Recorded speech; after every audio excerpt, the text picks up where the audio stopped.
اینقدر میگی بخواب میشه؟ کجا گذاشتی رفتی؟ مامانم زنگ زد. تو همین چپ و راست سرتو ننداز پایین بای خونه این بنده خدا. زشته بابا. با خوشی میگن. خودشون تعارف میکنن. تعارف نمیکنن. میگن مشغول ذمه ای اگه فکر کنی مزاحمی بیای پایین. مشغول ذمه نه، مشغول ذمه. مثل بی سواده حرف نزن. میگن طرف مشغول ذمه است. ذمه چیه؟ ذمه. همه میگن ذمه. همه میگن ذمه، تو میگی ذمه. اونایی که میگن غلط میگن. ذمه است.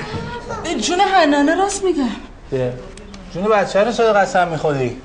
اصلا میدونی معنیش چیه داری سر شما بحث میکنی؟ بله یعنی مدیونی. یه مدیونی اگه فکر کنی مزاحم میای پایین. مامانم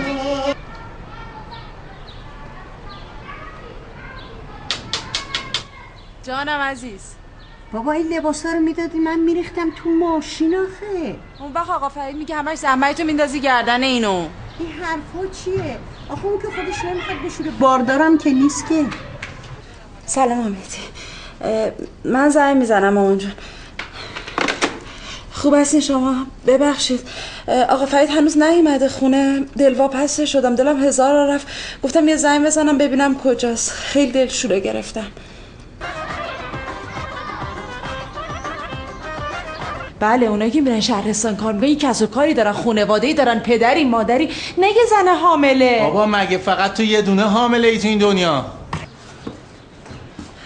شادی بیا ببینن روزی بیا.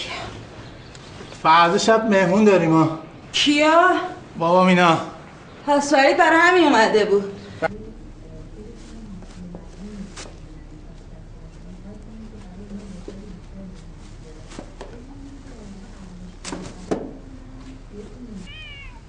میشه خودت بیاری؟ برام کمر نمونده از بس دوله راست شدن. باشه دیگه، میخوام از دست تو بخورم.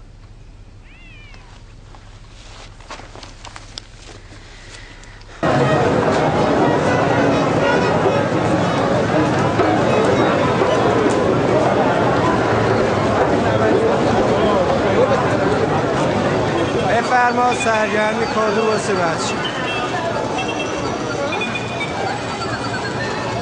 آقا اینا چند؟ اینا 8 تومنه. برای بچه ضرر نداره؟ نه ضرر نداره. تایده؟ آره. آقا تیم چه کجا؟ اولین کوچه سمت چپ. کدوم طرف؟ پایین سمت چپ اول کوچه.